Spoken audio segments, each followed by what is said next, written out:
Graça e paz da parte de nosso Senhor e Salvador Jesus Cristo. Amém? Seja bem-vindo. Você está no canal Beit Sefer, Escola Bíblica à Distância. Eu estou grato a Deus e feliz pela sua audiência, por você nos acompanhar semanalmente através das nossas publicações.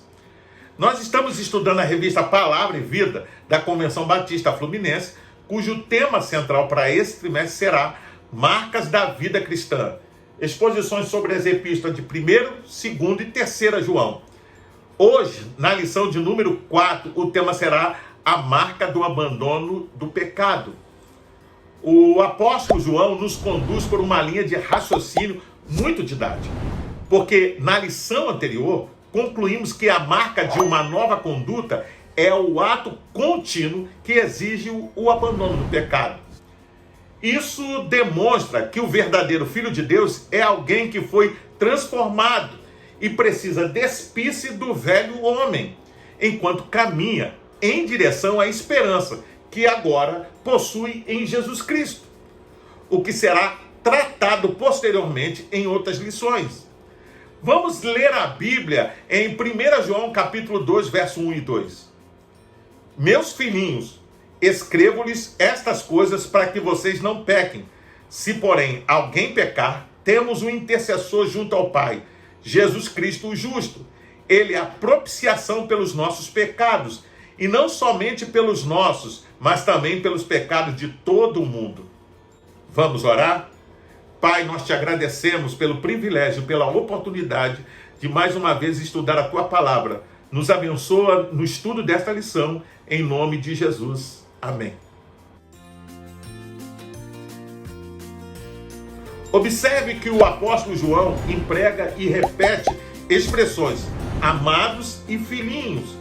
João faz isso de forma paternal e afetuosa. Estas expressões, de forma alguma, demonstram que ele está menosprezando a seus leitores, mas, ao contrário, ele está demonstrando afeto.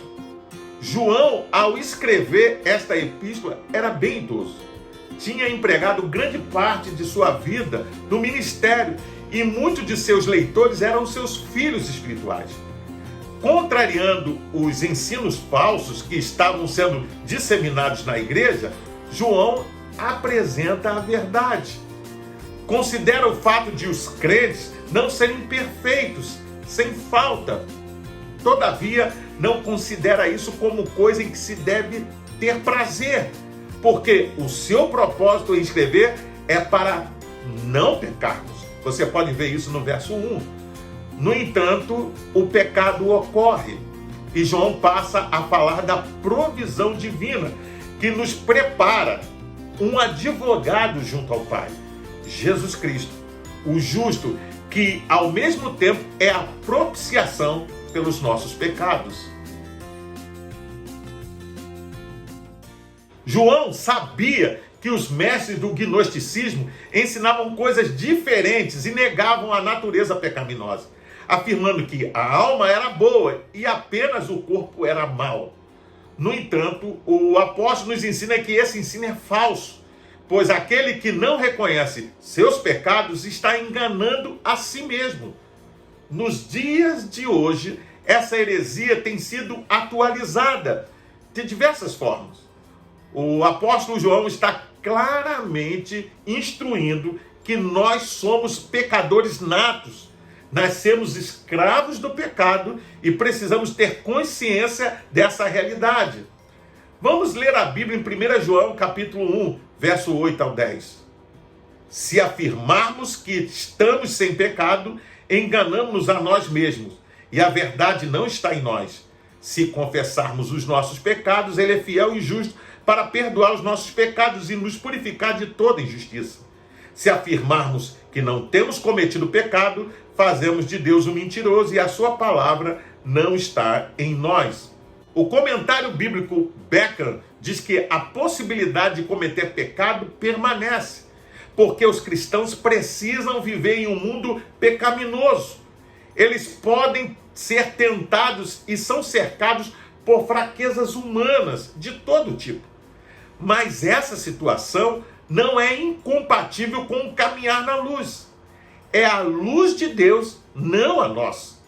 A verdade é encontrada na antiga fórmula: é impossível não pecar, em vez de não é possível pecar. O problema envolve a compreensão da natureza do pecado.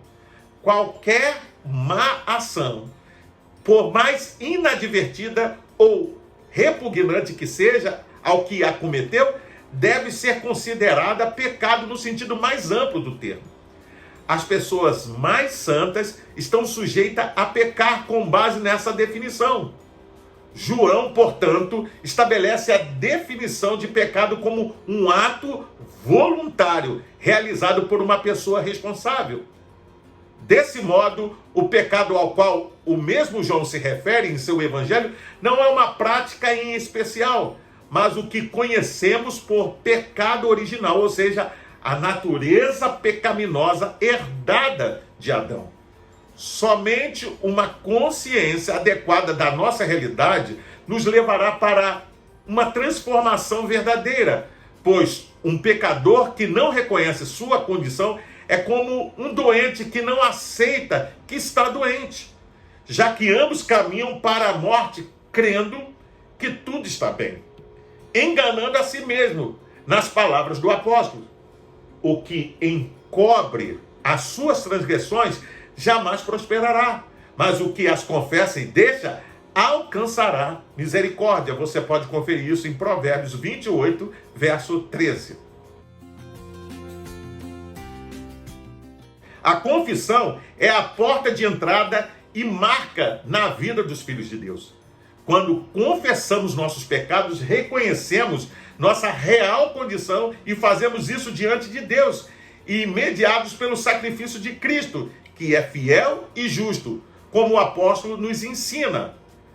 Não obstante, a confissão sem a decisão de abandonar o pecado é algo inútil, quase um sentimento de remorso. Precisamos destacar aqui o pecado como um acidente de percurso e não como uma prática rotineira da vida cristã. Práticas pecaminosas, frequentes e escondidas nos afastam da presença de Deus. Por isso, devemos confessar a Ele todos os nossos pecados e buscar diligentemente abandoná-los. Vamos ler a Bíblia em 1 João capítulo 2, verso 1, parte B. Se, porém, alguém pecar, temos um intercessor junto ao Pai, Jesus Cristo, o justo. Citando mais uma vez o comentário bíblico Beckham, ele diz que se alguém pecar, refere-se nesse caso ao cristão que foi surpreendido pelo pecado, em vez do pecador voluntário e habitual. É possível, nesse sentido, pecar involuntariamente. Ele pode sucumbir porque as forças pecaminosas são mais fortes do que ele. Ele pode ser enganado ou pego em uma armadilha por causa da sua ignorância. Ou ele pode se desviar em decorrência de descuido ou negligência. Em todo caso, a restauração está prontamente disponível na pessoa de Jesus Cristo. Mas esse reconhecimento glorioso não deveria diminuir seu sentimento de escuridão, do pecado e dos perigos de pecar. No capítulo anterior, o remédio para o pecado era definido como a confissão, que resulta em perdão e purificação e no estabelecimento de uma comunhão dos filhos de Deus. No contexto presente, o remédio é definido em termos da obra pessoal e redentora de Cristo. Você consegue ver a diferença? 3 características são atribuídas a ele e elas estão em justa posição com o sangue de Jesus Cristo. Pode-se dizer que elas servem para explicar o que se quer dizer quando o sangue é usado metaforicamente para a completa obra redentora de Cristo. Ele é chamado de advogado, o justo e a propiciação. O apóstolo João nos ensina que se cairmos, podemos novamente nos levantar e confessar. Ele sustenta que Jesus Cristo é justo. Sendo assim, nós somos os injustos que recebem a justiça através dele, que nas palavras de João é o nosso advogado. Ao fazer essa afirmação, o autor da carta utiliza o termo grego paracleto, título utilizado no Evangelho de João para designar o Espírito Santo. Aqui empregado no sentido de alguém que está ao nosso lado para nos ajudar, sendo, portanto, o nosso mediador. É através de Jesus que recebemos justiça, porque a pena que satisfaz o pecado foi cumprida nele. Se Adão foi o nosso representante para o pecado, Cristo é o nosso representante para a justiça. Você pode conferir isso lendo Romanos capítulo 5, verso 12 ao 19. Algo que João deixa claro é que o perdão tem um preço. As cenas da crucificação deveriam estar profundamente marcadas na memória do apóstolo.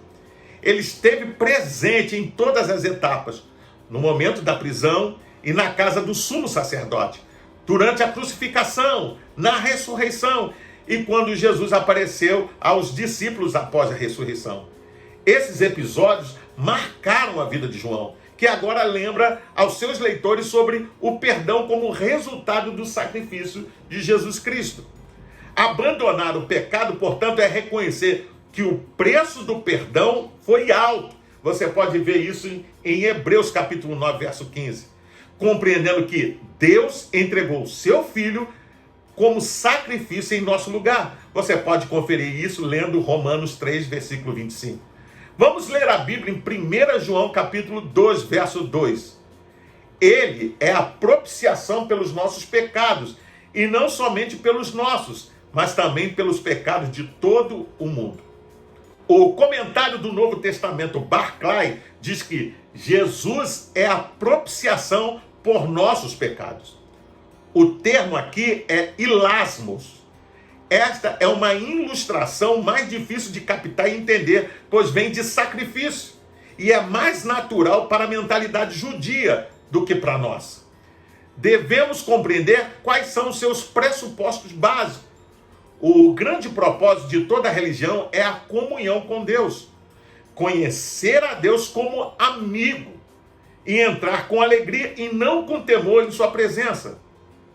Segue-se, pois, que o problema supremo da religião é o pecado, porquanto interrompe a comunhão com Deus, e o pecado impede de entrar na presença divina. Diante desse problema, surge o sacrifício. Mediante o sacrifício, a comunhão com Deus fica restaurada. Nunca pensamos claramente a respeito da religião, a menos que pensamos em termos de relação pessoal.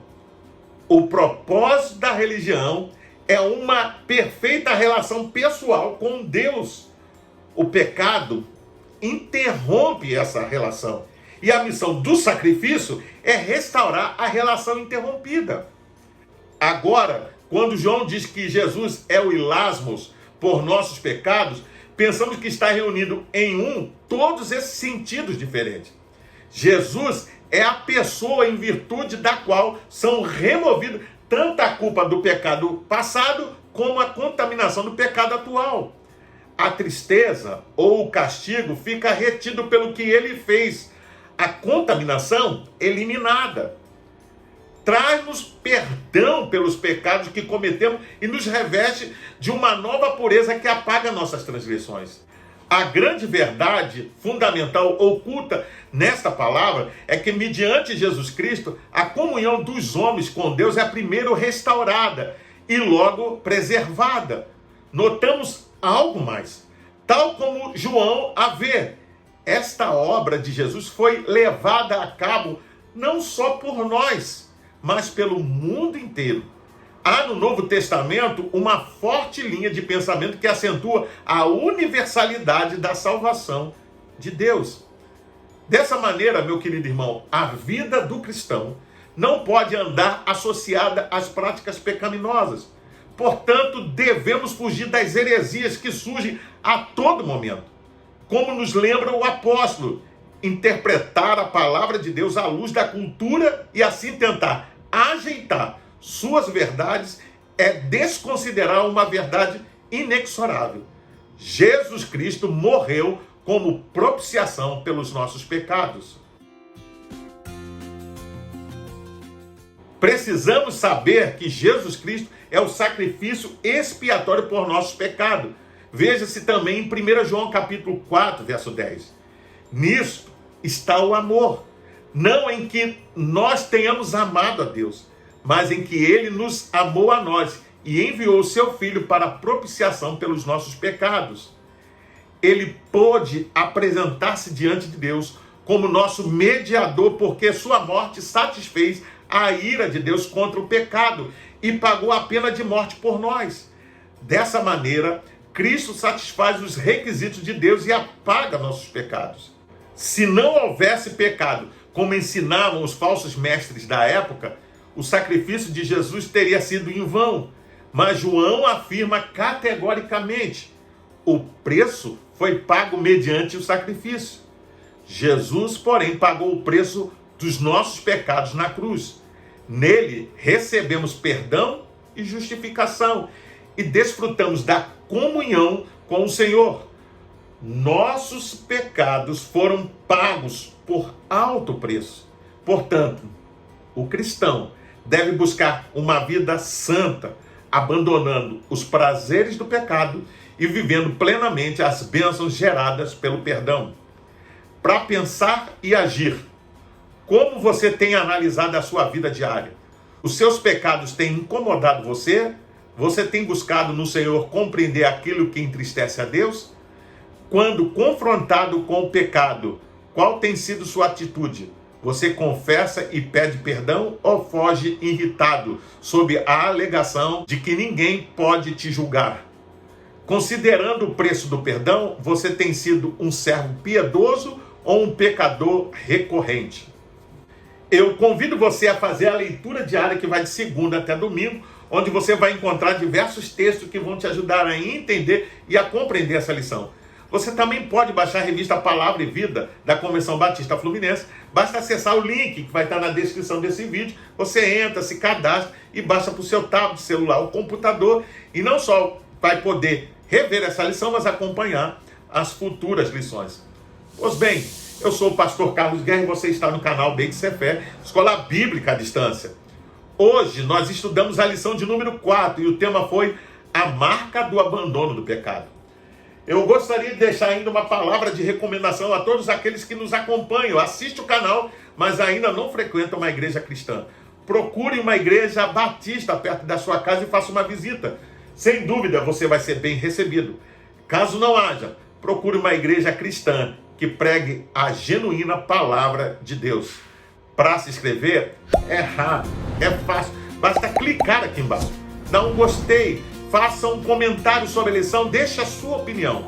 Acione também o sininho para receber as futuras notificações. E não deixe de compartilhar com seus contatos nas suas redes sociais, para que mais e mais pessoas possam ter acesso ao estudo dessa lição. Você também pode ouvir a lição acessando o podcast de sua preferência. Até o próximo encontro. Fique na paz. Deus te abençoe.